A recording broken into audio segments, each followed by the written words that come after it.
And welcome back to Pocono, folks. We think we've got our stuff ironed out. That's that super duper producer I got down there in that van, Mitch Rollo. Oh, wait, he's also up here in the booth with me, trying to do things up here also. But here we go. The pace car's lights are off. We are coming down to the short shoot now. I think that's what they call it. Hell, I can't remember. I just know it's coming into the turn 3 here. And I love the triangle. It's one of my favorite tracks to drive on. Everybody complains about it, but to me, it really brings out the drivers in sim racing. If they can handle it. That's always the big question. But here we are rolling through turn 3. Lights are off. The pace car, they're stacked up 2 by 2, getting ready to take the green flag here. And as we've seen before, really the leader controls the field, can go whenever he wants to once the pace car is off. And usually that guy on the outside gets stuck trying to guess when that's going to happen. And here we go. Green flag is out, and Fuller gets a pretty good start. And behind him, Edson's got his hands full. And then we got 3 wide back here with Daly in the 06 ducking down underneath Macklin in the 30.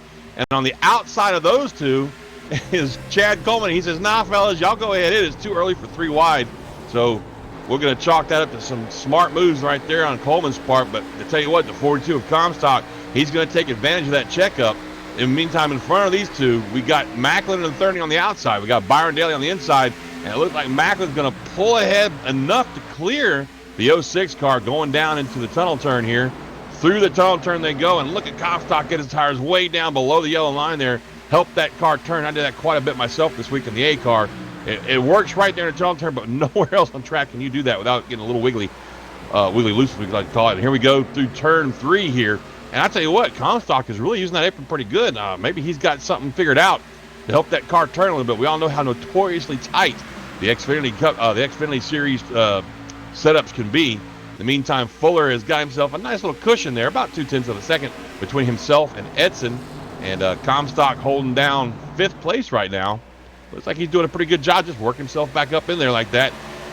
And in the meantime, Fuller is just kind of looking in his mirror and saying, yeah, you guys go ahead, keep dicing up back there. I do not mind. Mitch, you back yet, buddy? I am here, John, and once again, we want to apologize for those issues with the link and the wrong title. That's me not producing very much anymore and not know what the heck I'm doing. So, but anyway, we got our but you know what? We can let it go, Mitch, because you did win a race this weekend and not on the sim, if I'm not mistaken. Yeah, we had some real life success this weekend, John. So it was good, a good weekend, and we're back here tonight on the sim side of things. So it's cool, kind of transitioning back and forth. And the first battle on track here, as we get back to the race here at hand, is Glenn Campbell and E.J. O'Rourke battling for that 8th spot, actually, as they go into turn number 1. EJ gonna pull in front of Glenn Campbell and take that spot away from him. And he did on the outside. That's really impressive. But I also kind of, chalk that up to Campbell being smart. He doesn't want to really get too racy and dicey right now so early in the race. We're only on lap 8 out of 60, so we've got a good long way to go here. In the meantime, DeMarco Starks has pulled his car behind the wall. He's going to be out of the race, unfortunately, a victim of the little dust-up between Cody Welch and Casey Campbell earlier in this race, which brought out our first caution. So we've started with 32. We're down to 31 now, and everybody's still on the lead lap that's still on track. Everyone kind of single filed out and kind of looking like they're going to take it easy here for a little bit. There's some side-by-side back, starting with the 12 of, I believe, Scott Simley there, and the 33 of Ryan Howard. Those guys side-by-side going down the front straightaway into turn number 1. And right behind them, Dwayne Vincent and Randy Yoakum, it looks like. Big Dwayne, man. He's a neighbor of mine. Lives not too far down the road from me down here in South Louisiana. Flying those Tabasco colors. I love that car. Kind of a throwback to old DW when he raced with Jet Racing. And the number 35 Pontiac, sponsored by the Tabasco factory. And if you folks have let me try it one more time. If you've never been down here to Lafayette, Louisiana, I encourage you, when you take a vacation coming through this area, stop on down there on Avery Island and check out the tour. It's fantastic. They got Avery Island tour. You can go watch them actually make Tabasco sauce. They get a little bit of the history of the island. And then over on the other side of the island is a little place called Jefferson Island, the Jungle Gardens. Oh, we got to spin down into pit road, into the wall. Another car behind him. Do they stay green? It looks like they do. I'm not real sure who that was. Let me back it up a little bit here. That looks like it was Cody Welch again. Cody Welch, I didn't see exactly what happened. He shot down to the inside of the track, down into the retaining wall, and it looks like, Joey Jatina must have maybe, checked up a little bit or something there, but Cody got into the back of Joey, shot down the inside of the track, and hit the wall, and then the car behind him was John Wilco in the 62. And now the caution is out, and let's see what's going on here. See what happened. We're just looking right now at the replay of Mr. Cody Welch there as he got down into the inside wall there after contact with Jatina. And John, what did you see there? Well, it looks like E.J. O'Rourke got spun by the 44 of Glenn Campbell, and he hit the wall hard and wound up kind of stuck to the wall there, it looks like, which is what brought the caution out. And again, I'm not pointing fingers and saying it was on purpose or anything like that, but the facts is the facts, folks. And it looked like maybe the 41 didn't know that the 44 was down there going through that tunnel turn and went to cut that corner pretty hard, and there was already a car there. It's just two cars fighting for the same spot, and the end result was a car on the wall and under caution again for the second time this inning on lap 10, which is not really a good way to start us off tonight. Not a good way to start for sure, as yeah, you said it best, John. Two guys just going for the same real estate, and that ends with both Campbell and O'Rourke's cars severely damaged. So those guys, not what they were looking for here early in the going, John. Not at all. And this track, even though it's not a plate track per se, it's highly aerodynamic dependent.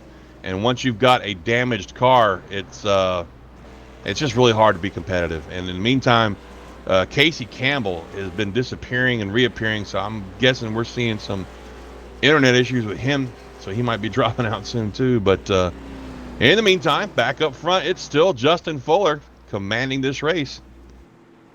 And I've ventured to say we might see some guys duck down pit road this time by. Here we go through turn 3, I think.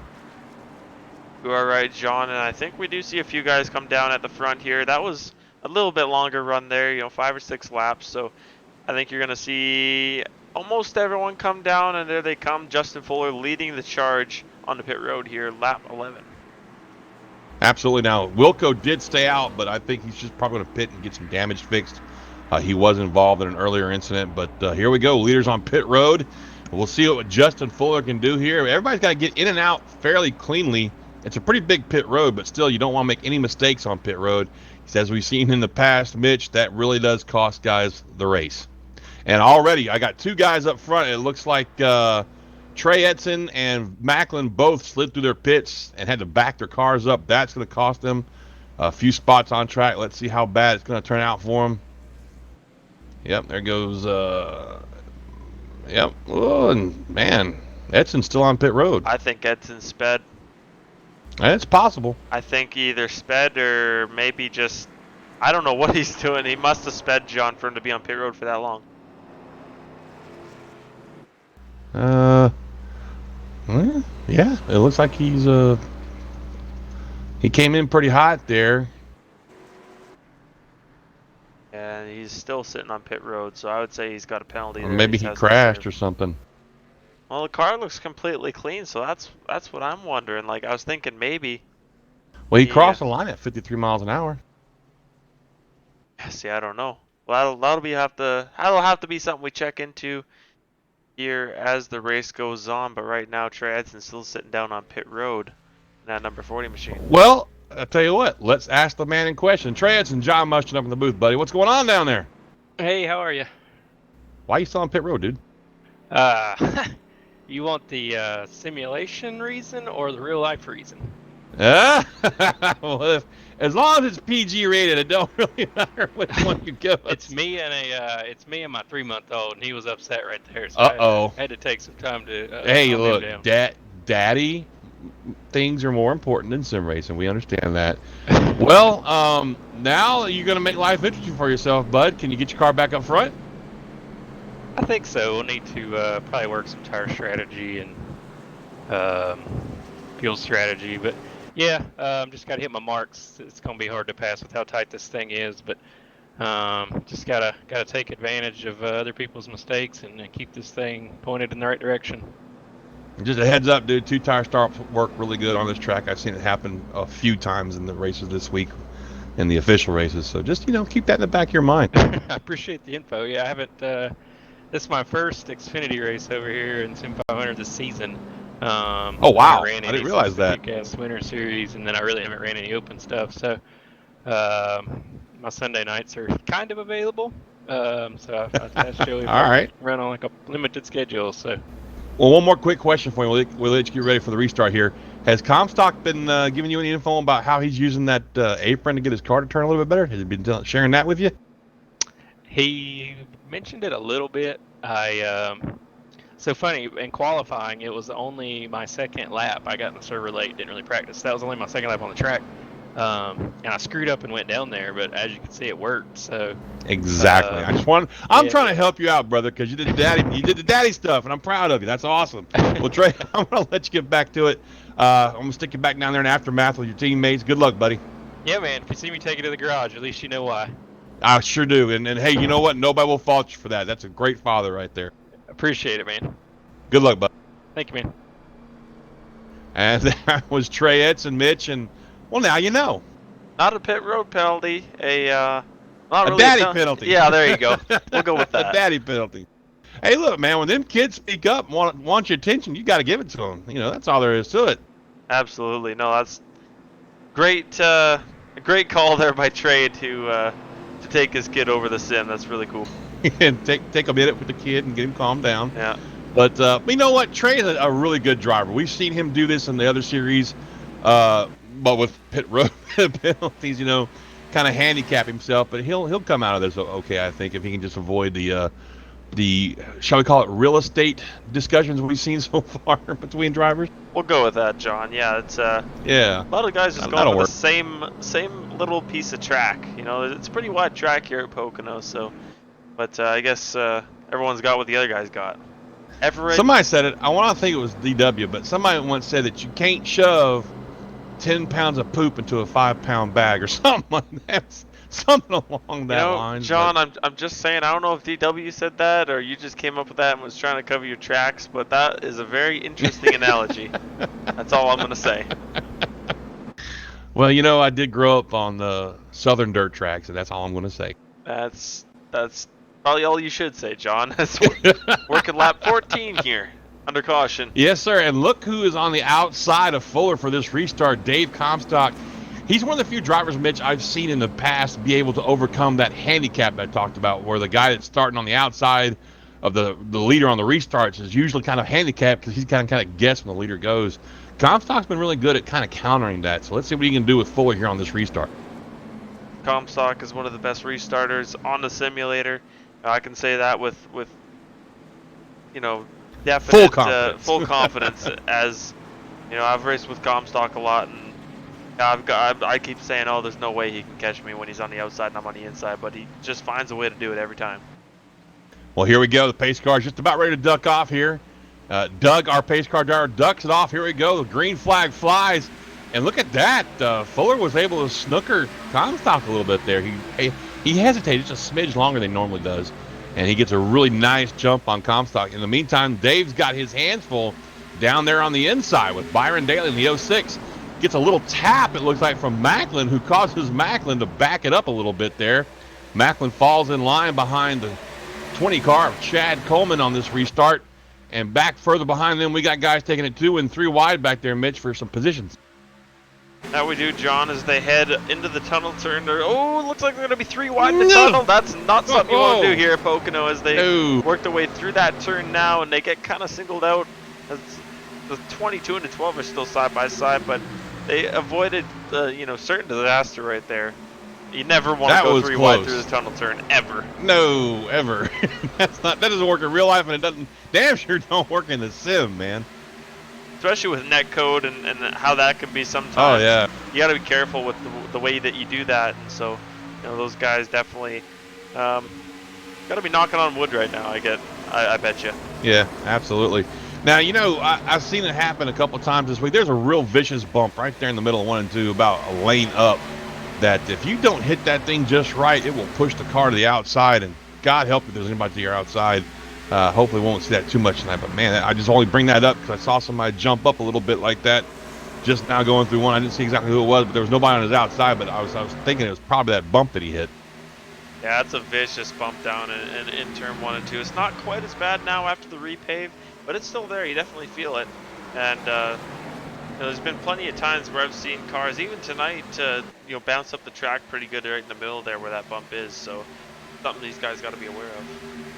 It's even worse in an open race where you got guys with different setups and different ride heights, and that splitter hits that bump. And I mean, I literally saw a guy jump that bump.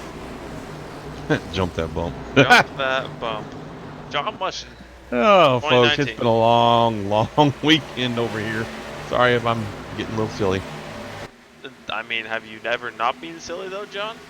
I don't know what you're talking about, buddy. Listen, I know the viewers at home don't hear me during most races, but let me No, tell they you, don't. half the time I am yelling at John. I mean, it is Don't say that!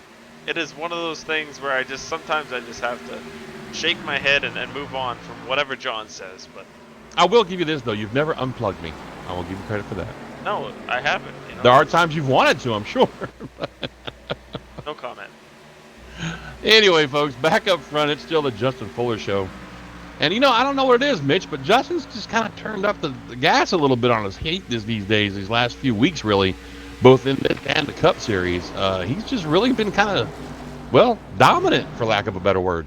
He has been. He's been putting in lots of practice, I think, and Justin, one of those guys you always expect to contend. Really good driver, but you know, he was on a run of bad luck there for a little while, and just a little bit short on speed. But now you see these last few weeks he's been heating up. Well, I'm not sure what's going on, but the number 73 car of Casey Campbell has been posted. Black flag, heading into the pits now, service penalty. Not sure what's going on with that, folks. But, hey, when the officials say park it, that's what you got to do. I do believe that Casey Campbell having some connection issues, so I do believe that's what he was black flagged for, so he doesn't end up net coding someone or causing any issues that way. Or causing a caution. I mean, that's one of the most frustrating things to me is a net code caution.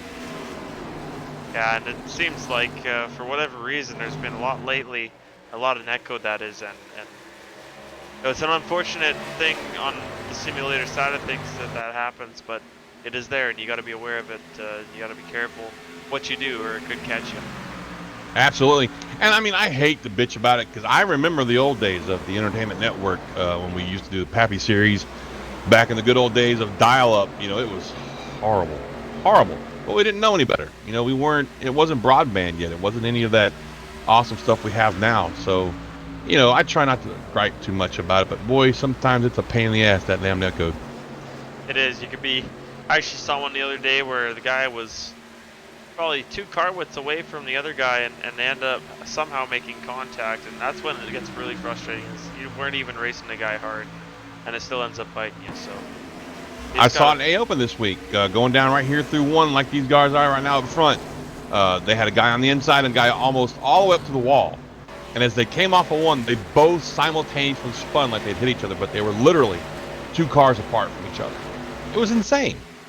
Yeah, it's unbelievable sometimes, but there is limitations and things that you can't get past. I guess iRacing obviously working hard on it to try and get it fixed. Aliens, man. It's alien. Well, I don't know about those, John, but we're working lap 20 here in a 60-lap race. Here at Pocono 1/3 of the Raceway. way through, as Ben would say, with his damn mathematics. He is always on the numbers, but we're gonna step away for a few minutes here. We're gonna go corner to corner, John, so the guys and gals watching this thing don't miss a thing, and we'll be right back after these messages. Y'all stay tuned now.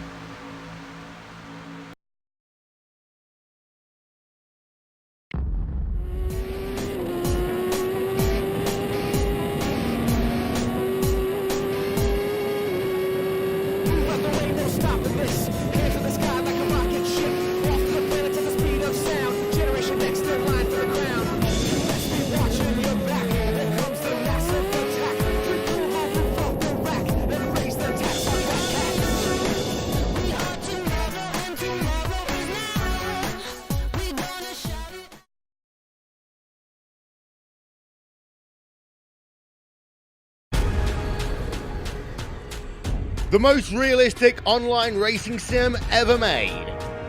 This is iRacing. Detailed laser scan tracks, fully dynamic real world cars, and over 50 series to choose from. 6 online world championships offering over $100,000 in annual prizes. This is the original esport racing game. This is iRacing.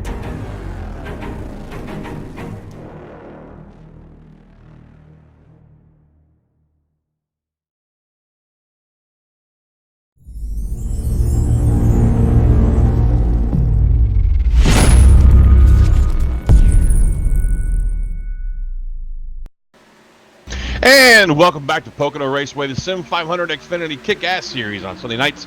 We've had a change for the lead up front. Justin Fuller, who's led 20 laps so far. It looked to me, Mitch, like come up off of the tunnel turn there, he had to check up or get into the wall. And Daly and Comstock used that as a chance to draft past him going in that long backstretch, going into 3 there, and they took the lead away from him. So we have a new leader, Byron Daly, and you can put Comstock up to 2nd and Fuller all the way back to 3rd. Yeah, it's tough for Fuller, but I'm sure he'll stick around at the front there. He's got lots of speed as Comstock and Daly go through the tunnel turn, almost nose to tail, as they work the long pond straightaway, I do believe that is, and into 3. Yeah, and we had a car, it put a puff of smoke on track, so I was checking that out. And that was Casey Campbell. So he's having a lot of connection issue tonight that is giving folks fits, it looks like, because I saw Daly check up a little bit there, and then everybody behind him checked up when he disappeared, and he did it again just now live. So I'm guessing that Campbell did not get his issues fixed yet, and now the leader's got to deal with it. Leader's got to deal with it, and you got to assume that Byron Daly is going to be happy having a guy blinking all over the track in front of him. So for Casey, going to try and move off the track once those guys get closer, but even then, it's quite annoying for the leaders to have to deal with that. Absolutely. Now I'm guessing, judging by how fast Fuller's dropping back, he's burned his tires up. That's what it looks like. He's just got really tight and has burned his tires up, and he's just really losing ground to the guys in front of him right now. He is, and I think he got out to about a half second or almost a second lead at the start of this run, and it's really showing now as he is falling back for sure from the 0-6 of Byron Daly and the 42 of David Comstock. Comstock and Daly side. No, looked from my angle like they were side by side, but boy, they were close. Comstock anyway. wants that lead though, man. He really does. You see, usually Comstock is calm and calculated throughout, probably 85% of the race, and then he gives it all he's got right at the end. But right now, David Comstock not taking it easy. He's going for that lead. And there he goes. Yep, here we go. Ducking down the inside, coming down to a tunnel turn right here. He's got the inside line on Daly, but Daly's going to drive it in hard. Try to make it stick on the outside and pull this off. Look at that. Good defense of his position there coming through the tunnel turn. You don't get to see that very often, but he did that perfectly with a little bit of gas, a little bit of brake, a little bit of gas, getting back into it, and stays in the lead. But I don't think it's going to be much longer here, Mitch, for Comstock's going to take that away from him. Not going to be much longer, and now as we say that, our buddy Ben Kilcrease is no longer stuck in traffic. He's here with us at Pocono. Ben, welcome to the booth. I thought I smelled deep fried Oreos. Deep fried Oreos indeed. Running a little bit late behind, good to be here though finally. Well, man, you've missed a hell of a race so far. It's been pretty exciting. We've had a little bit of drafting, a little bit of wrecking. Mitch was making jokes. It was just ridiculous, man. He's never a professional. Yeah, Mitch making jokes is usually the very, very far stretch side of things. So I think I made it here. Come on now. Just kidding. Love you, Mitch. I made it here just in time, though, it seems, as waiting for my side of the broadcast to get booted up so I can see what's going on. But like I said, glad to be back here another Sunday night in the Kickass series. Well, you're here just in time. We're in the middle of a nice long green flag run. Let's see. We've got about 10 laps on this set of tires now. I'm thinking this is the longest we've gone green, to be honest with you. We're coming up on the halfway point, and we got one hell of a fight up front between Dave Comstock and Byron Daly in the 06. And Ben, Daly is not somebody we talk about being up front in the lead very often, but he's doing a damn good job right now, buddy. I wish you were in here to see this. I've been tuning in here and there on the way over. Of course, not doing it by myself. Had the passenger dial up the broadcast for me. So I was about to fuss at you. I'm glad you clarified that. Definitely, he's been doing a great job. And Byron Daly over the past couple of weeks before the break there, John, he kind of had a bad streak going. So looking to maybe turn his luck around tonight here at the Tricky Triangle. Absolutely, and he's doing it in great fashion. Mitch and I touched on this earlier. Fuller's been really strong these last several weeks. We've seen him winning and leading and just being real dominant across the series of Sim500. And Daly and Comstock just straight up passed Fuller. Passed him good. And here we go. Oh, my goodness. Down this long front stretch, you'll see Daly duck way down the inside trying to break that draft up off of Comstock. Comstock's having none of it. Draws right up beside Daly, going down to the one on the outside. Comstock trying to make the pass into one. Doesn't quite get it done. Loses a lot of momentum. Comes down right in front of Fuller. So chalk that one up to just not having enough grip on the outside going through turn one right there. It's really tricky to pass people up right there in turn one on the outside. But they get it done as they pass the slower car of Casey Campbell. It was way off pace. And, of course, his internet's still giving some issues there. But, man, Ben, it's been a really good race up front. It hasn't been completely dominated by Fuller. Just a few of the first laps. There are about 15, 20 of them. But ever since he lost first place, we've had these two duking out with each other for the lead. Absolutely. And Pocono is one of those tracks, John, where you have to conserve tires all race long. And, you know, if you don't do it as good as the people chasing you, then, you know, 15 or 20 or so laps into a run, then you're going to find yourself challenging up front and for the lead, just like Daly has found right now with Comstock there. And you mentioned it getting past Fuller. I tell you what, just now getting the stream booted up here, John. Great racing up at the front. Great close race for the lead with the top three all separated by under 0.7 of a second. You mentioned, and well, there's a caution just as I get loaded in, and you brought caution with you, man. Pretty good timing there. You brought caution with you. Shame on you. Let's see if we can figure out where it was at here. Looks like it's going to be the 73 of Casey Campbell, maybe. Again? He comes to a stop down in turn one, and that was enough to trigger the yellow flag. So that's a kind of a bad break there for the rest of the field, and bad break as well for Casey Campbell, putting us under caution here yet again at Pocono Raceway. Man, good to be back in the booth, though, John. Glad I made it. Well, we're glad to have you back. back. The checkered flag. Boy, I appreciate you guys filling in for me there while I was in traffic there. And, you know, we don't have the funds here at SRN quite yet to get a helicopter my way. So that's coming, though. It'll be here eventually. Can I be the pilot? I've got several hundred hours flying helicopters in Battlefield 4. I'm just saying. I'm just saying, I got you, buddy. But I would not trust John flying anything, really. Ouch! Wow. Hey, man. Listen, I've also spent 700 hours flying helicopters in Battlefield 3. Thank you very much. I got to throw my insults out there as well. I mean, I listen to you guys. I can't even respond half the time. So, you know, it's just one of those things. So he's going to get his licks in tonight. But, yeah, as Ben touched on, it was Casey Campbell again. Ben's been fighting internet issues all night long, man. This is the second time he's been black flagged, and I think this time he just decided to park it.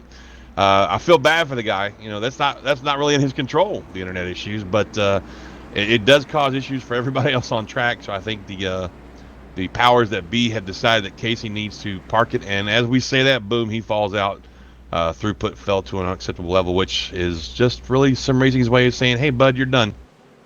Absolutely. Well, here we are, John, halfway point here at Pocono. 27 cars still on the lead lap, and all the leaders headed down pit road. Maybe even a little bit of bump drafting at, albeit 56 mile an hour down pit road. I'm stuck all over the bumper of Byron Daly. Let's take these pit stops and let's take a quick commercial break. I'm going to get caught up on what's happened in the first half, and we'll catch you up on what happens under the break. We'll be right back here on the Sim Racing Network. We'll go corner to corner. You won't miss anything. We're going to keep on kicking some ass from Pocono.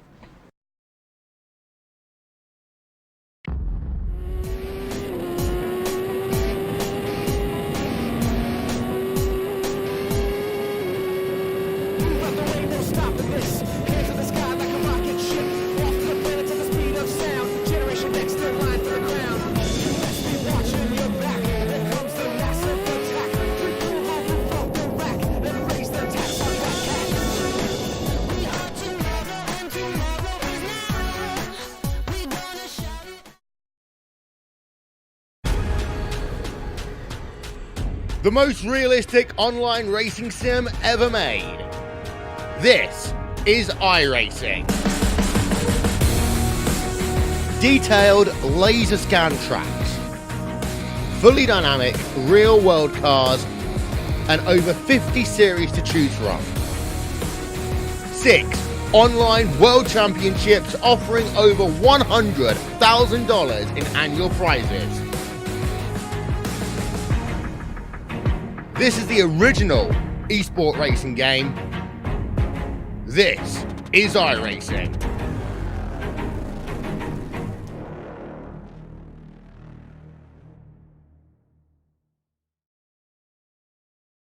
All right, Watson, let's analyze the chemicals in this cigarette smoke. Cadmium? Check. Formaldehyde? Check. Arsenic?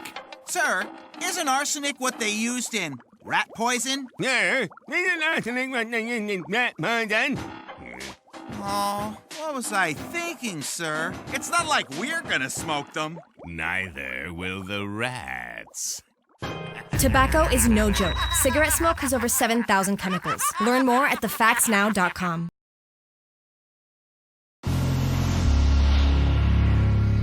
Ever dreamed of being paid to dive?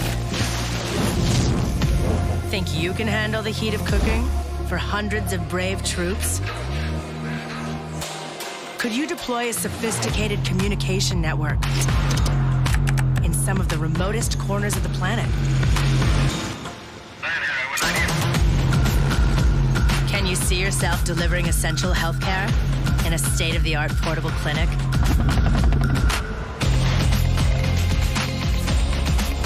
Would you like to pull off intense workouts and a paid education? Or execute a precision landing just in time to save a life? Perhaps you'd prefer to master cutting-edge electronic systems in the middle of the ocean.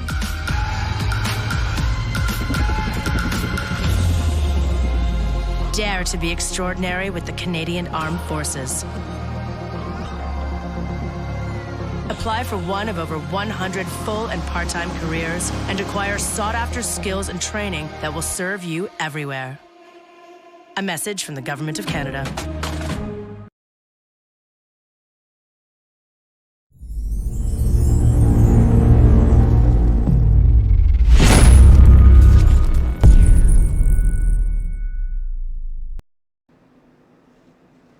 Welcome back to Pocono Raceway. Byron Daly is going to lead the field back to the green flag alongside David Comstock. 27 cars on the lead lap. A good handful, 6-7.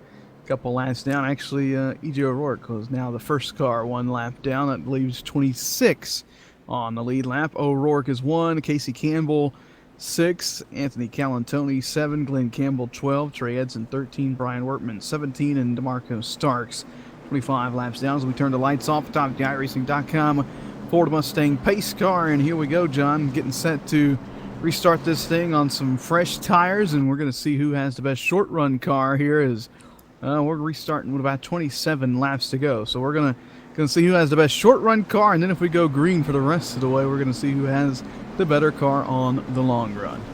Absolutely. I want to just really quick give a good shout out, and I'm not even joking here, to Trey Edson.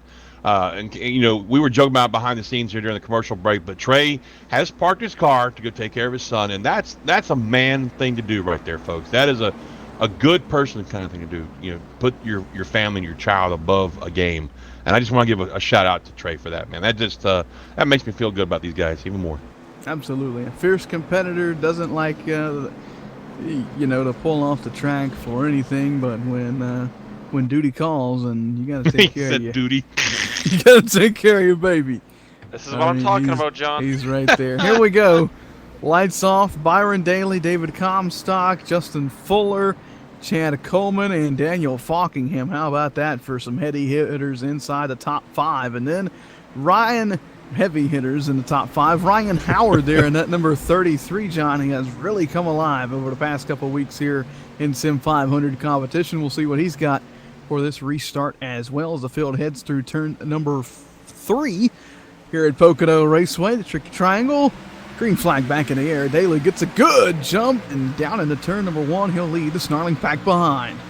Yeah, Comstock tried to play a little bit of a mind game there with Daly. It looked like he was going to try and sneak up on the outside there, but Daly said, "Oh, really? Watch this!" And he just waited to the last possible second to go, which kind of stacked everybody up behind him. But that's what you want to do when you're leading this thing. Absolutely. Comstock had a small challenge there from Fuller, and he fends him off quite quickly as they race off of turn number 1 down into the tunnel turn number 2 here at the end of the Long Pond, straightaway into the short chute, which leads them down into the long and flat corner number 3 here at the Pocono Raceway. Comstock gets a good run to the tunnel turn, and he's right on the bumper of Daly, heading down into 3, and on the front stretch, he's going to have a good run here if he can put the power down. Here comes the 42 chasing after that 06. Well, this is what we've been watching for the last 5 laps before the caution came out, Ben, is the 42 and Daly the 42 and the 06 just pounding each other, trying to take the lead away from, in the case of the 42, just trying to get that lead away from Daly, and Daly fighting everywhere. Now, folks, we went to caution. The temperature on track was 114. When we went back to green, it was 108, and it's down to 103 now, Ben, with this cloud cover overhead. This is probably going to be a game changer for some of these guys, give them a little extra grip that they need.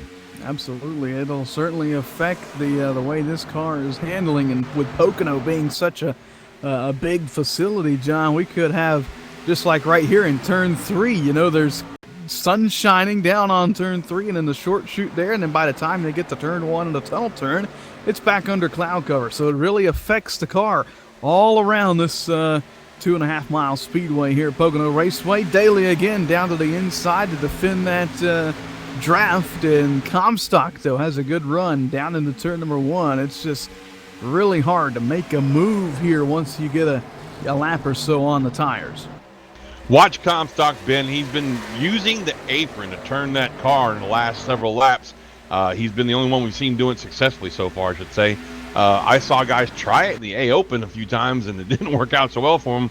I'm not going to say that it was me. But anyway, he's really making it work. Look at this right here. Boom. Drops those left sides all the way down below that line. And that seems making his car turn a lot better going to that turn. Certainly does. He closes up on Daly again. He had almost all 4 tires down on the apron. And look at him right through turns 3 and 4. Down on the rumble strip trying to get some extra turn out of that machine front straightaway. He just can't seem to get the big run off of 3 he needs. He's got a small run heading down into turn number 1 here, trying to maybe pull even with Daly down the front stretch. Not going to be able to do it, though, there. Working lap 37 of 60, closing in on crunch time here at Pocono Raceway as Daly continues to lead Comstock and Fuller. That's the top 3. Coleman and Falkingham round out the top 5. Then Ryan Howard, Randy Yoakum with a good run there, sitting 7th. Brian Macklin sits 8th. 9th is Dwayne Vincent and Scott Simley going at it with the number 76, and a tight battle through the tunnel turn. Boy, John, that's one turn it's real hard to go side by side with.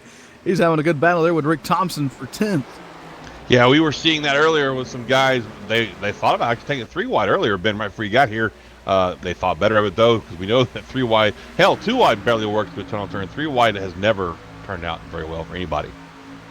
Not at all. And Thompson slides up in front of Simley, and Simley going to push him the rest of the way down the front straight. Maybe saving a little bit of gas there for the 76 as they run down into turn number 1. That battle extinguishes itself pretty quickly, and just as I say that, Thompson pushes up on a 1.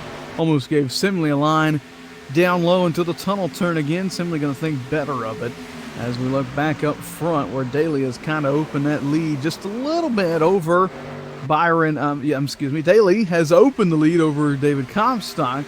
A couple car lengths now, and Fuller is trying to challenge that 42 for the runner-up spot. I tell you what, the Fuller, he's been tricky tonight, man. He's been hard going, just charging for the lead, lost his grip, fell back to 3rd, and now I think he's learned how to take care of those tires and maybe even be around for the end of this race. Absolutely. He's looking good, at least for now, as a couple laps in on this run. Challenge for 4th. Here comes Falkingham. He'll get to the inside of Coleman, but Coleman trying to fend him off around the outside in turn 1. They'll go side by side down Long Pond straightaway. And look at this side by side there for 4th, now 5th, and Comstock is challenging Daly, and Falkingham trying to slide up in front of Howard. He'll be able to do so. No! Close call there. I'm surprised at the amount of damage Falkingham's got on that car. I know he got in the back of Macklin earlier. I didn't realize how bad the front of that car's damaged. I got to wonder if that's not kind of affecting his straightaway speed when he ducks out by himself like that.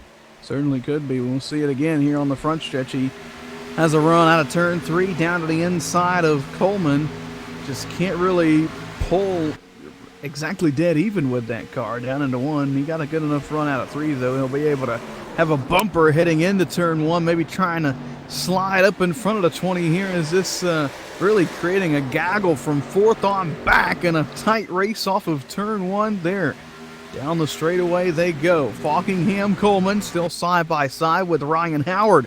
Kind of looking on there in 6th, looking to get a top 5 here at Pocono. Oh, look at that.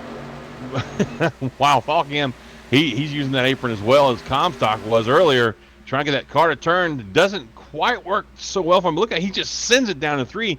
I think he's trying to outbrake these guys the way he's doing, getting really hard on the biters there, but it gets him that spot, pulls ahead of Coleman there, slides up in front of him, and now we'll see if Howard can follow through, maybe grab that spot from Coleman. Howard looked low in turn 3 there when Coleman had to check up, and that allowed the 8 of Yoakum to get by. And while all that was going on up there, Comstock challenges Daly for the lead and gets it off of turn number 1, and that happened off of turn 3, or actually it kind of formed off the tunnel turn. Comstock got a good run through the tunnel turn and down into turn number 3, had the nose on Daly and drag raced him all the way down the front stretch, and eventually going to take over the lead. He had all 4 tires on the rumble strips and 3 right there. That guy is amazing. I hate him to death sometimes, but you got to admit, the guy could drive a race car. I mean, he just did something with his car that you can't normally do. I've never seen anybody do it and survive, especially in 3. Literally drove all 4 tires down underneath the yellow line and made that car turn and got that great run and was able to pass it. Well, look at this now, Ben. On the outside, Daly's getting a little bit of drafting help from Fuller, because all that battling that those two did allowed Fuller to get right back up there with them. And, I think that's what's going to take here at the end of this run. If we guys stay. Oh, look at that. Ooh. Wow. Fuller got loose after hitting that apron. Yeah, Fuller gets loose, and close call up front as Daly trying to put the pinch on Comstock side by side for the lead. Heading into the tunnel turn, they'll get the 18 laps to go at the line this time. Comstock going to check up there. Almost thought it was too much, but he comes out still with a bumper on the 06 as they race down into turn number 3. A great race up front between these 2 drivers, even throw Fuller in the mix. Comstock again, all the way in the grass. And he's going to make it work. He gets a great turn off of there, but look at this pull that Daly's got. Pulls by on the outside. He's going to clear Comstock right there, pull down in front of him, kind of like maybe just check him up a little bit. But, man, Comstock, again, just driving down there in the grass like he's riding a lawnmower. Wow, that was crazy. Saw the grass get thrown up and hit the front end of Fuller's car. Pretty cool sight to see if you want to get picturesque with it, but nonetheless, a crazy moment there in turn 3 as Comstock in the grass trying to lead back from Byron Daly. Now he's all over the rear bumper down into the tunnel turn, trying to make Daly make a mistake. Doesn't happen there, but Comstock does close up to the bumper. Can't quite get to the inside, or does he? Down into 3. Here comes Comstock again, down low. Onto the rumble strips he goes.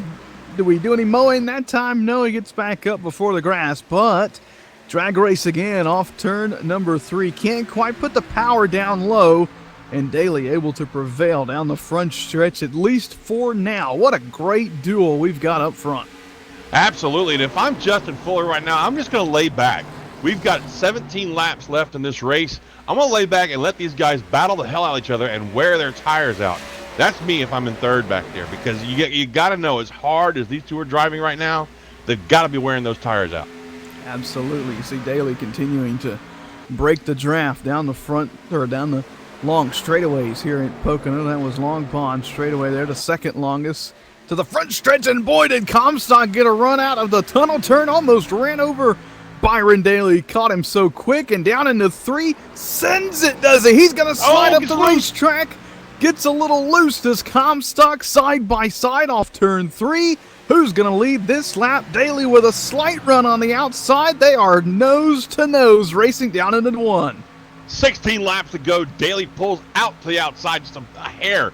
But Comstock going down to 1. He's going to sit in. He's got that line down there on the inside, Ben. Doesn't quite break the yellow line with those inside tires, but I'll tell you what. Oh, look at that. Bouncing over that bump we talked about earlier in the race. On board with Comstock in this fierce battle for the lead. Daly gets the run off of turn 1. Comstock has to fall back in line, at least for the time being. Going to be 15 laps to go this time at Pocono Raceway. And here comes Justin Fuller trying to close back in on the top 2. Oh, Fuller got the wall. Daly got the wall. And here comes Comstock back to the inside. Into the inside he goes down through turn 3. He's going to take that lead away. You said it, Ben. Both of them got into the wall coming through the tunnel turn right there. Daly damaged the right front of his car a little bit, but what it did more was slow his momentum and allow Comstock to get that preferred line. But look at this, Daly fighting back on the inside, coming down the front stretch, going into 1. You know what we call that, John? We call that a kill crease crossover off of turn number 3 down into 1. Here comes Daly to the inside of Comstock. Comstock way up the racetrack. Gave him the line, and now he's going to try and maybe cross him up off of turn number 1 here. No, can't get back to the bumper. Boy, Comstock, he just missed the entrance to turn 1 right there. Really hurt his speed down the Long Pond straightaway, but they'll try and catch him through turn number 2 again. And wow, look at him throw it in there. Sideways is Comstock trying to reel back into 06. Look at that run he gets right there coming off of the tunnel turn. Right up onto the bumper of Daly. He's going to draft right up to him and probably throw it down to the inside. No, he's going to stay right there on the bumper of Daly. Maybe he's trying to loosen him up, Ben. Get it right up on the air and take the air off the spoiler and get him loose. Coming off turn 3 right there. Oh, look at that. It worked, too, but they both had to check up. What great racing we're seeing here at Pocono. Falkingham battling Fuller for third. Fuller, the damage too much on that 51. Looks like he'll have to surrender the final podium position to the 39 of Falkingham, who is really starting to charge late in this race with the damage on the front end. I think it's going to hurt him, though, with the big gap that's between him and Comstock and Daly. He needs somebody to take the air off that nose. I think it's probably going to hurt him a little bit unless he can get Fuller to bump draft him up there. Oh, a little bit of looseness right there. And here we go again, Ben, up front. Comstock is all over the bumper Daly. He had to check up big time there in turn 2 or he would have turned the 06 around. So Comstock, a break in momentum, allows Daly a little bit of breathing room out in front of this field. Give it about 2-3 car lengths, and while Comstock tries to reel Byron Daly back in, we'll pause 10 seconds for station identification from Pocono Raceway.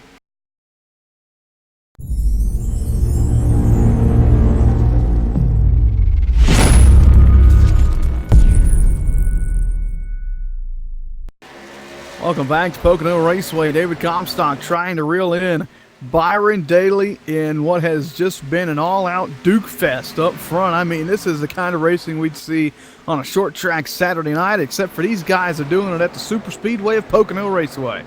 That tricky triangle is what this track is calling. It's been damn sure living up to its name tonight, and we got a car on the wall coming off the tunnel turn back there. I'm not sure who it was. It might have been Fuller again there, Ben.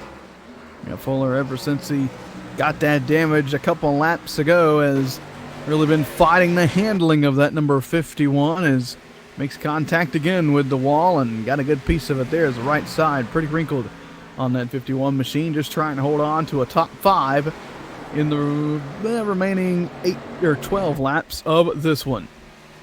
12 laps to go, as you heard the man say, folks, and well, I don't know if Comstock's just chilling out trying to save what little tire he's got left, or if maybe he's just burned it all up, but he's just having a hard time getting back up to the bumper of Byron Daly, it looks like to me there, Ben. Absolutely, and he may be taking a break. You know, as a driver, it's physically demanding to race somebody, physically and mentally demanding to race somebody like he was racing Daly there for so many laps, especially at a big track like this. I'm sorry, I didn't mean to cut you off. Fuller just slammed the wall again, and now he's going to lose a few spots because of it. You said it earlier. He's just, ever since that initial contact, the handling has just gone away on that car, and he is just repeatedly pounding down the wall on the exit of each of these turns. So Fuller going to lose 4th to Ryan Howard there, bumping back to 5th, and Now with 11 laps to go, I don't see him hanging on to a top 5 with Macklin breathing down his neck down into turn number 1, and that'll be a battle for a top 5 position. There's Fuller sideways off of turn 1, almost up and into the wall. Macklin had to maybe back off the throttle there for a brief moment as we go back up front to David Comstock, who has caught Byron Daly again for the lead, looking at 10 to go this time. 10 to go here at the cross the line. In the meantime, that fight, it's hard to keep an eye on both of these fights. We got Comstock and Daly up front, but Fuller has his hands full with Macklin back here, and so far has kept his top 5, but Macklin's all over the back of that car. And you got to wonder, Ben, how bad is the damage on Fuller's car right now? Is he going to be able to hang on to 5th? Absolutely. For now, he's been able to do so, but how long can he hold on to that position? 10 laps to go here at Pocono, 25 miles left here at the Tricky Triangle. For some, that's the distance to the nearest big city located around you, but for these guys, it separates one of them from a checkered flag, and Comstock really wants that checkered flag here from the Tricky Triangle. All over Byron Daly, and Falkingham really not in the picture as much as he was a couple laps ago when they were battling pretty fiercely. He's about a second off of Comstock's rear bumper, 1.2 off of Daly. So for now, not a factor is that number 39, but we'll keep an eye on him if they get to battling side by side like they were a couple laps ago, John. It's going to happen because Comstock has gotten back up to the back bumper of Daly, and he's up to his old tricks again there, Ben. He arcs it up in high going into 3, but gets it way down low, almost the entire car underneath the yellow line to help it turn and stay down coming off of 3, which gives him a good run coming all the way down the front stretch going into 1, and he's right there on the bumper of Daly once again. Boy, right there indeed. Hits that bump, sends him up the racetrack, has to get out of the throttle, and that's going to slow him down yet again, break that momentum for the 42. For the first time, I think, tonight, we've seen him kind of stay in the draft of Daly. Usually stays up by the safer barrier, but that time he really needed that speed to get back up to the 06. Cuts the tunnel turn down on the apron there, and right back to the rear bumper of Daly he is again. So we'll watch him down in 3. Wow, did he send it ever so quick down into the flattest turn here at Pocono Raceway, trying to get the run to the front stretch. On board with him as we get 8 to go at the line. 8 to go, and I'm telling you, he's both racing and he's giving those mind games at Daly. I mean, Daly's got to be looking at the mirror wondering, is this guy going to spin me or what? And I think that's what Comstock's aiming for, is to get Daly nervous and get him second-guessing himself and maybe make him make a mistake. Absolutely. Here we go. Good run off of 1. If he can keep it up and not have to get out of the throttle, he gets a little bit tight off turn 1 there, and it kind of breaks his momentum for the whole Long Pond straightaway and really affects him. He has to drive it extra hard down into turn number 2 here, which he is really good at doing. Look at him just slide that car through the tunnel turn. He makes it look easy. I guarantee you it's not. Absolutely not, man. I cannot tell you how many times that's put me in the wall. I got those tires too far down the apron, and the next thing I know, the car is just sliding across track. But that is not a problem for Comstock. It's helping his car turn, helping him maintain his momentum coming off of those turns there, Ben. That it is, and all about a momentum game here at Pocono in the final 7 laps of this one. Who's going to have the best momentum heading with 5 laps to go? Comstock, boy, does he get it all over the rear bumper of Daly down into turn 1. Daly gets a little tight off exit, and here comes Comstock looking to pounce. 25 laps, I think, on this set of tires right now, man. And it's getting hairy for the guys up front. They've really pulled out a nice gap, though, on the third-place car of Falkingham. I don't think he's going to be a factor in this, Ben, but, man, Comstock is just all over the bumper of Byron Daly. Byron Daly, in the meantime, doing a great job fending off that driver back there. But here we go, sends it down hard. It's a turn 3 right there. But Daly takes that line away from him coming off the turn and coming onto the front stretch, this long front stretch. He's actually able to pull away a little bit there, Ben. Gets a good run off of turn 3, kind of made Comstock check up. He ran in there so quick, had such a good drive through the center, but could not put the power down on Exeter. He would have got into the 06, maybe turned him around on the front stretch there. So 6 to go here at the Tricky Triangle, and I tell you what, if this doesn't go down for race of the season, I don't know what I'm gonna be asked to be on the voting committee pout. or something. Yeah, I'll pout. I'll do something, man. This has just been a phenomenal show, especially in these final closing laps. Comstock and Daly going at it up at the front. Two of Sim500's best, duking it out for a victory. Well, these two have been really doing this for the majority of the race, Ben. I mean, right before you came in, they drafted past Fuller, which was kind of where Fuller's race started to spiral downward.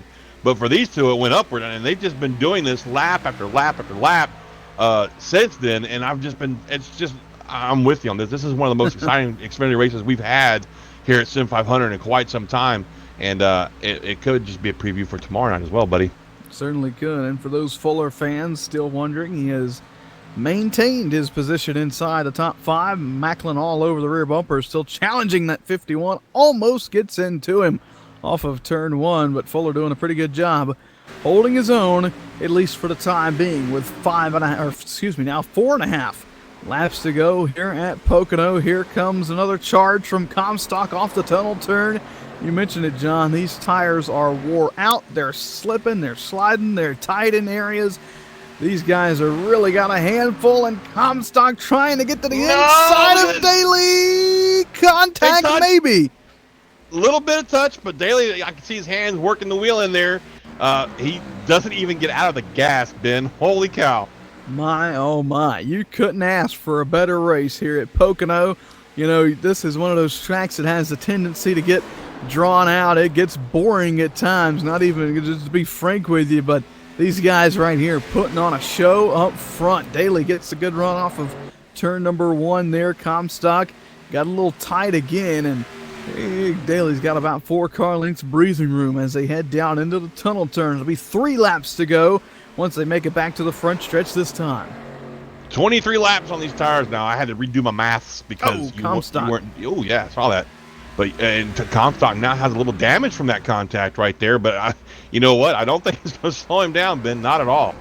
Not at all indeed. As we head off of turn 3, just 3 more circuits around the tricky triangle. 2.5 miles per circuit. You do the math. That's 7.5 miles. One of these drivers going to take home a checkered flag. And I'm beginning to wonder if maybe Comstock hasn't finally worn out his tires there. As I say that, look at that.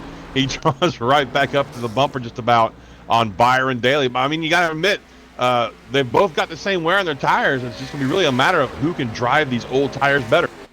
Absolutely. These guys have been going at it ever since the drop of the green on the restart for this run. How about the battle for third? Heating up behind him, Ryan Howard trying to make it onto the podium. Mentioned he has had such a good past couple of weeks here in Sim500, really coming alive as one of the top guys here in the league is Ryan Howard, and looking to maybe snag a podium here away from Daniel Falkingham in the final now. 2 laps. Popsicle sticks at the flag stand. 2 to go for Comstock if he wants Daly. 2 to go for Howard if he wants a podium. 2 to go, folks, but a lot can happen in 2 miles on Pocono Speedway, the tricky triangle. And I'm wondering how much is... Oh, wow, Daly wiggled hard going into 1. It's going to give Comstock a chance to get right up on his bumper. But Comstock is just as loose, it looks like, as Daly there, Finn. Coming off of turn 1, coming down the Long Pond straightaway, heading down to that tunnel turn. Look at this, Daly trying to break that draft, Ben. That's the best run Comstock had got through turn 1 in the past 20 or so laps. And he's on the bumper of Daly heading into turn 3. On the front stretch, here comes Comstock. On the bumper of Daly to the inside goes the 42. Through turn number 3 for the second to last time. Comstock on the grass. Gonna slide up into Daly. Breaks his momentum. Sideways is Comstock. They'll get the white flag at the flag stand. 1 more lap around. 2.5 miles at Pocono. 3 corners. That's all Comstock has left to get back up to that bumper on Daly and try this one more time. But, folks, I don't think he's got the tires left. Ben, what do you think? I don't know. It may have been his shot down in 3 to get to him and make the pass. We'll see what happens here in 1. Not going to lift as Comstock. I thought he was headed towards the safer barrier. Keeps it out of the wall. If he gets through the tunnel turn here, he may be close enough to Try a bump and run in turn 3. It's going to come down to the final turn, the flattest one on the racetrack, the most important one all night long. Through the tunnel turn, Daly tags the wall. Comstock, is he going to be close enough to make one last-ditch effort? It has been a great show all race long. Some side-by-side racing, tail-to-nose action, but it's going to be Byron Daly to survive and win the war. Here at Pocono Raceway, he tames the tricky triangle. What a race. And it looks like Falkingham was able to hold on for that third spot, but give Ryan Howard some notice there, man. He did a great job trying to get that spot away from him. But, man, my God, what a race up front, Ben. What a show indeed, as you couldn't have asked for a better race here at Pocono. Man, oh, man, Byron Daly picking up the win here in Sim500 Kickass Sunday Series action. What a show. We'll talk to Byron Daly, David Comstock, and Daniel Falkingham. That's the podium. Coming up right after this, you'll catch Byron Daly's burnout and celebratory celebrations. Well, boy, I just messed that all up, John. You'll watch his celebration on Corner to Corner. And we'll be back with the post-race show right here on the Sim Racing Network.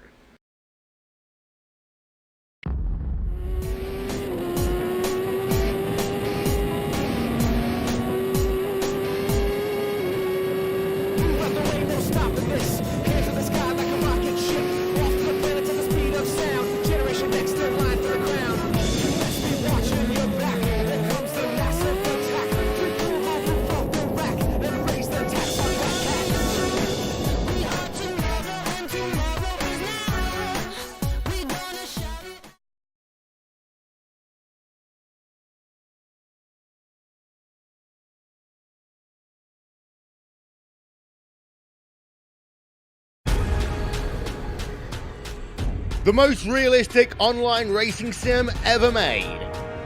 This is iRacing.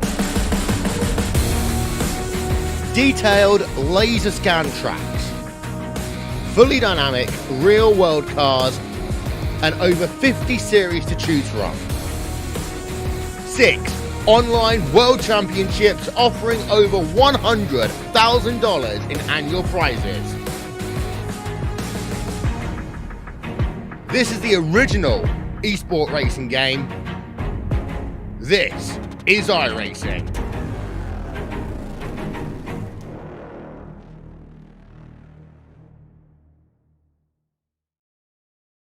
All right, Watson, let's analyze the chemicals in this cigarette smoke.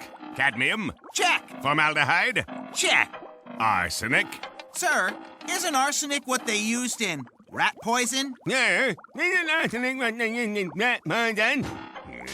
Oh, what was I thinking, sir? It's not like we're gonna smoke them. Neither will the rats. Tobacco is no joke. Cigarette smoke has over 7,000 chemicals. Learn more at thefactsnow.com.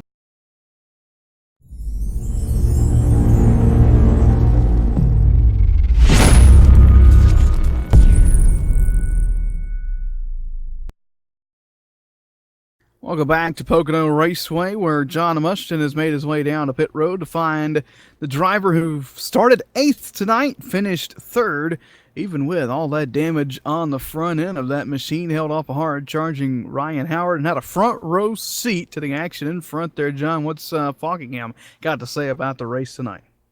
Yeah, I'm down here with Daniel, who I'm sure has had a chance to check out that nose damage. I'm guessing now you understand why it felt like somebody pulled a parachute on you every time you pulled out in front of somebody.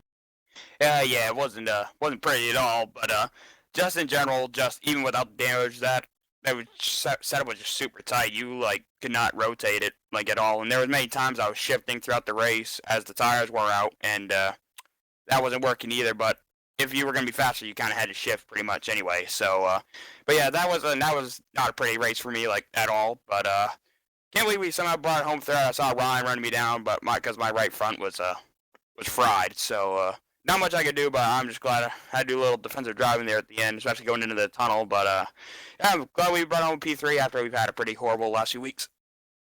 Well, congratulations on your third place run there, Daniel. I'm glad you were able to nurse that warhorse to third there, man. I watched you for a while after that damage happened. I think he got in the back of Macklin. I'm not sure. I think he got in the wall or something like that. But wasn't real sure what you're going to be able to do with it. But, hey, man, third place ain't too bad. Do you have anybody you want to thank for that third place run? Absolutely got to thank First Rate Bait, Lobster 207 for all their support. And also got to shout out Cameron Colby, and happy to say that he's reopened his Colby's Eye Paint shop. So if you need a custom paint, go to Colby's Eye Paints on Facebook.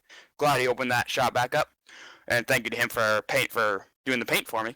Also, thank you to everyone at Joey and the guys, everyone at Sim500 who run the show. Very friendly to run in. With a lot of really great group of guys. Also, got to thank you guys here for putting on the broadcast. Also, like I said before, thank you to everyone who comes out of races each and every week. And thanks to everyone who watched. Well, there you have it, folks. Daniel Falkingham, always a great interview in Victory Lane. It sounds like you're like, a lollipop or something you chewing on. Are you chewing on something? No, I'm not chewing on something. I probably was talking a little bit fast, but that's just. Oh, me. okay. All right, buddy. Well, again, good job on bringing that car home third place. She looks beat up, but hey, at least you finished, right? Yeah, it's 10-4 finish. Well, no, I can't say this. Not a good reference for me tonight, but to finish first, you missed first finish. But hey, we at least say we got top 3, so at least that's a good thing. There you go, folks. Daniel Falkham, third place. Ben, I'm going to try and find Comstock here real quick, and we can get a word with him. Absolutely. He started fourth in tonight's show and was up front battling for the lead all night long. I referenced Daly as the winner of the war, but Comstock won a couple of those battles on the track, and I don't know if he's going to be disappointed or really excited after this one. We'll find out, though. John, you've caught up with him. Yep, I've got him. David Comstock, John Mushton here, buddy. Man, what a hell of a race, dude. Yeah, that was fun. It was definitely exciting.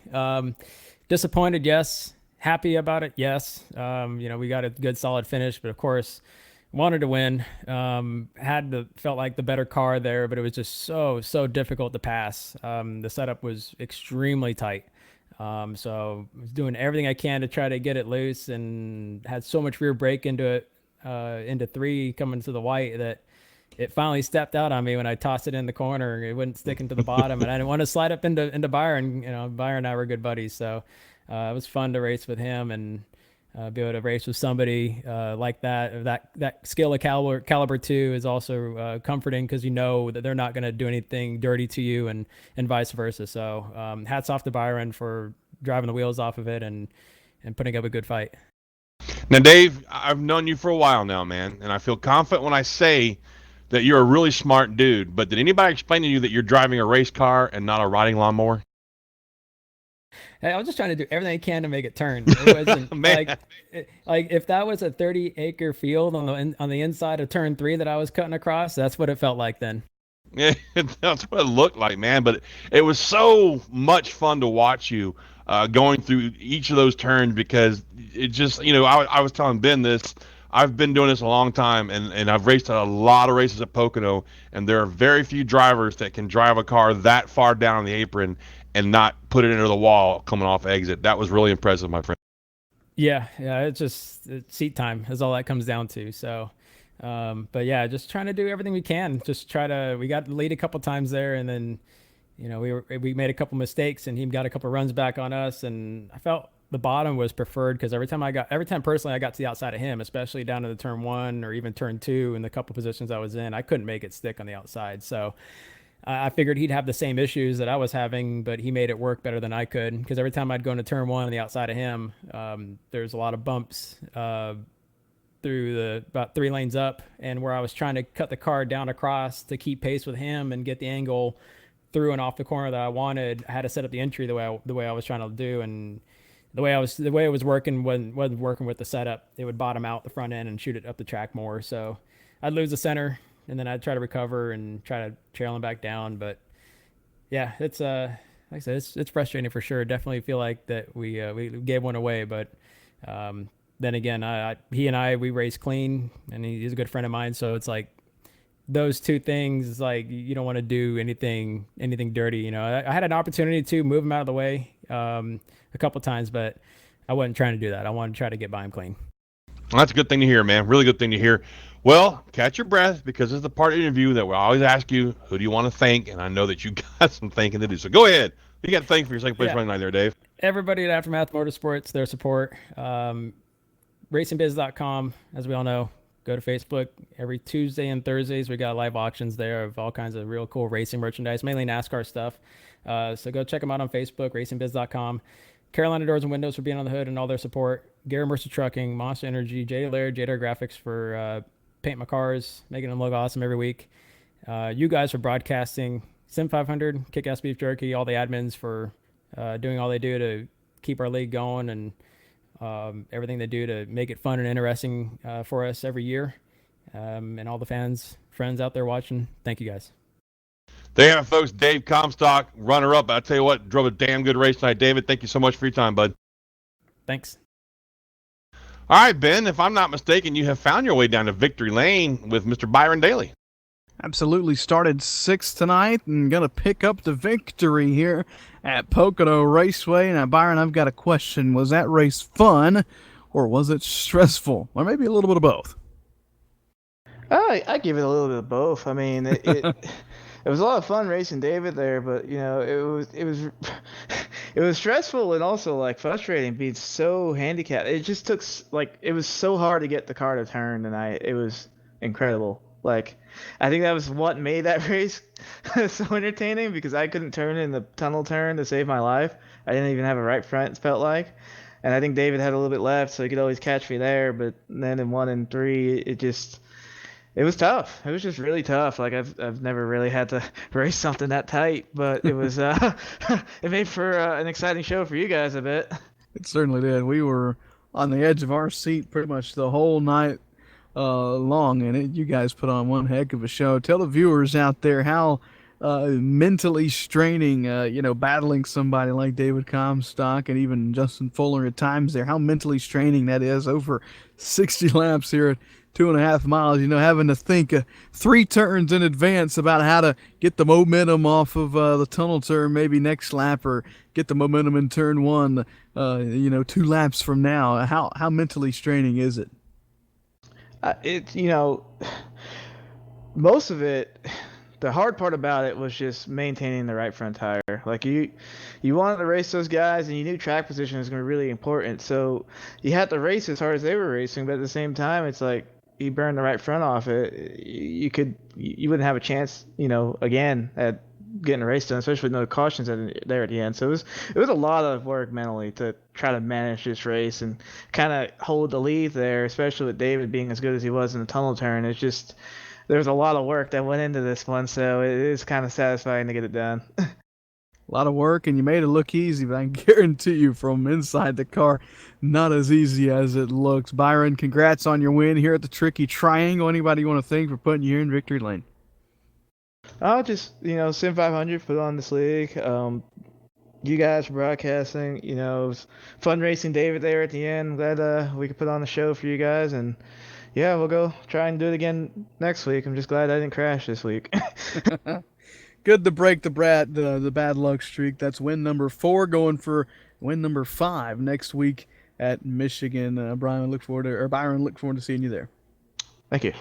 There you have it, Byron Daly, winner tonight here at Pocono. And wow, what a race. Final top 10 sits Daly, Comstock, Falkingham, Ryan Howard, Justin Fuller, Chad Coleman, Brian Macklin, Randy Yoakum, Tommy Ryan, and Dwayne Vincent. And we mentioned it many times throughout the night, John. This is, one of those tracks that really we're not accustomed to seeing a great racing like that. And I hate to say that because this is a really fun track to drive at, and but it really has a tendency to get strung out, get some long green flag runs built up. And for us as broadcasters up here, really the race kind of lags on at some points. But man, these guys made it fun from the drop of the green flag all the way to the checker.